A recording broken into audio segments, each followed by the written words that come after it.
तो देखते हैं कौन सा भारतीय दर्शन। इसमें कुछ है आस्तिक दर्शन और कुछ है नास्तिक। नास्तिक में है बौद्ध, जैन और चारवाक। और आस्तिक में है कौन? पूर्व मीमांसा, उत्तर मीमांसा, सांख्य, योग, न्याय और वैशेषिक। आस्तिक दर्शन वे दर्शन जो वेदों को नित्य और प्रामाणिक मानते हैं, आस्तिक दर्शन है। और ये 6 रूढ़िवादी शाखाएं हैं इसकी। नास्तिक जो नित्य व अप्रामाणिक मानते हैं, जो वेदों को क्या नहीं मानते, नित्य नहीं मानते, प्रामाणिक नहीं मानते, ठीक है। अब आस्तिक दर्शन देख लें, पूर्व मीमांसा। तो पूर्व मीमांसा इसके आचार्य संस्थापक थे कौन? जैमिनी। और सह आचार्य थे कुमारिल भट्ट। फिर ये कर्म कांड पे विश्वास रखते थे, ठीक है, पूर्व मीमांसा वाले। और इनके अनुसार यदि सही विधि विधान से यज्ञ किया जाए तो फल अवश्य मिलता है। दर्शन मुख्य रूप से वेदों और ब्राह्मण साहित्य पर आधारित है। तो इनका दर्शन मुख्य रूप से वेद पे आधारित है और ब्राह्मण साहित्य उस पे है, ठीक है। और यह अनीश्वरवादी दर्शन है, ठीक है। फिर अगला देखिए उत्तर मीमांसा। तो उत्तर मीमांसा का संस्थापक थे बादरायण, ठीक है। तो बादरायण थे और इसके प्रमुख आचार्य थे जैसे कि शंकराचार्य, रामानुजाचार्य, माधवाचार्य, निम्बार्काचार्य, बल्लभाचार्य, ठीक है। तो इनका दर्शन मुख्य रूप से अरण्यक और उपनिषद पे आधारित है। तो ये बात करते हैं किसकी? ज्ञान की और मतलब उन सब की, पर ये करते हैं विधि विधान की, पूर्व मीमांसा वाले, ठीक है। तो उत्तर मीमांसा ये ज्ञान मार्ग में विश्वास करते हैं। फिर इसमें आते हैं जैसे कि शंकराचार्य है, तो इन्होंने अद्वैत मत का प्रतिपादन किया था, ठीक है। और शंकर के अनुसार अनुसार ब्रह्म सत्य, जगत मिथ्या है, माया के कारण हमें जगत का आभास होता है। शंकर ने ब्रह्म एवं जगत तीनों में वेदों को सजातीय भेद, विजातीय भेद और स्वगत भेद को अस्वीकार किया है। तो शंकर ने ब्रह्म एवं जगत में तीनों भेदों जैसे सजातीय भेद, विजातीय भेद और स्वगत भेद को अस्वीकार किया है, ठीक है। शंकर ब्रह्म को निर्गुण, निराकार, निर्विशेष, निर्वचनीय बताते हैं। और ब्रह्म को सत्य, चित, आनंद, सच्चिदानंद के आसपास की अवस्था बताता है शंकर, ठीक है। फिर अगला आता है कौन सा? रामानुजाचार्य। तो ये विशिष्ट अद्वैत का प्रतिपादन करता है। रामानुज ब्रह्म एवं जगत में स्वगत भेद को स्वीकार करते हैं, ठीक है। फिर आते हैं कौन से? माधवाचार्य। माधवाचार्य ने दिया था द्वैताद्वैत, द्वैतवाद, सॉरी। तो माधवाचार्य ने कौन सा दिया था? द्वैतवाद। फिर निम्बार्काचार्य थे, निम्बार्क ने दिए थे द्वैत अद्वैत यानी द्वैताद्वैत, ठीक है, निम्बार्काचार्य का। तो रामानुज का अपन को याद रखना है विशिष्ट अद्वैत, और इनका शंकर का था अद्वैत। फिर माधव का था द्वैत यानी दो हैं। निम्बार्क ने दिया था द्वैत अद्वैत, कभी द्वैत दिखता है कभी अद्वैत। फिर बल्लभाचार्य, तो ये तो शुद्ध अद्वैत की बात करते हैं बल्लभाचार्य। फिर आता है सांख्य दर्शन, ठीक है। अब ये कौन सा है?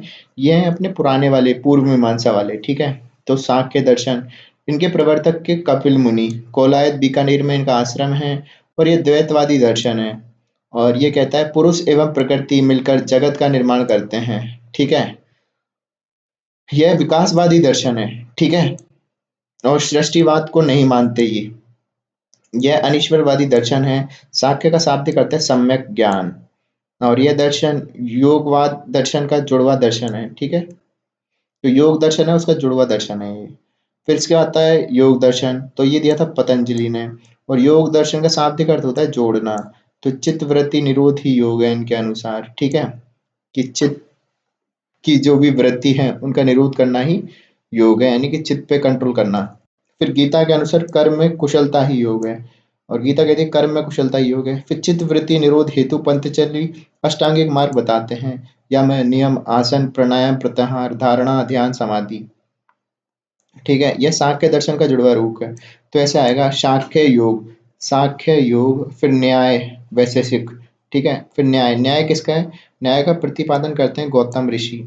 और न्याय को भारतीय दर्शन का तर्क शास्त्र भी कहा जाता है। तो ठीक है, न्याय में तर्क वितर्क की बात होती है। न्याय दर्शन ईश्वर के लिए भी प्रमाण देता है। न्याय ज्ञान के 4 साधनों को मानते हैं: प्रत्यक्ष, अनुमान, शब्द और उपमान। उपमान यानी तुलना से ज्ञान, ठीक है। तो कहते हैं कि हमें ज्ञान के 4 साधन है, हमें ज्ञान 4 चीजों से प्राप्त हो सकता है। या तो हम प्रत्यक्ष देखें, या फिर हम उसका अनुमान लगा लें, ठीक है। और फिर एक होता है शब्द, शब्द से, या फिर उपमान, ठीक है। इसे वैशेषिक दर्शन का जुड़वा कहते हैं। तो उत्तर मीमांसा और पूर्व मीमांसा, मैंने यहाँ पे गलत बोला था ये कि उत्तर मीमांसा का पार्ट है, ऐसा कुछ नहीं है। उत्तर मीमांसा तो खुद ही अलग है, ठीक है। उत्तर मीमांसा, फिर आता है पूर्व मीमांसा, और पूर्व मीमांसा, उत्तर मीमांसा, फिर है कौन सा, सांख्य, योग, न्याय, वैशेषिक, ठीक है। फिर वैशेषिक, वैशेषिक कणाद मुनि ने दिया था, और ये परमाणु की बात करता है, ठीक है, यानी एटम की बात करता है। ये औलुक्य दर्शन भी कहा जाता है इसको, औलुक्य, और ये न्याय दर्शन का जुड़वा रूप है। फिर आते हैं चारवाक। चारवाक क्या है, ये प्रतिपादक है देवताओं के गुरु बृहस्पति, और अन्य मान्यतानुसार चारवाक ऋषि ने इसका प्रतिपादन किया था, ठीक है। इसे लोकायत दर्शन भी कहते हैं। यह अनीश्वरवादी दर्शन है। आत्मा, कर्मफल, पुनर्जन्म को नहीं मानते। तो ये तो आत्मा, कर्म, पुनर्जन्म को भी नहीं मानता, पर वो आजीविक है ना, वो तो मानता था। फिर आत्मा को पान के उदाहरण के द्वारा समझाया गया है। केवल दो पुरुषार्थ होते हैं, अर्थ और काम, ठीक है, इनके अकॉर्डिंग। और ये भौतिकवादी और सुखवादी दर्शन है। खाओ पियो और विवाह करो में विश्वास रखते हैं। प्राप्त और ज्ञान प्राप्ति का एक साधन प्रत्यक्ष को मानते हैं। केवल चार तत्वों को मानते हैं, पृथ्वी, जल, वायु, अग्नि, इनको मानते हैं चार वाक, ठीक है। तो ये है अनीश्वरवादी दर्शन है।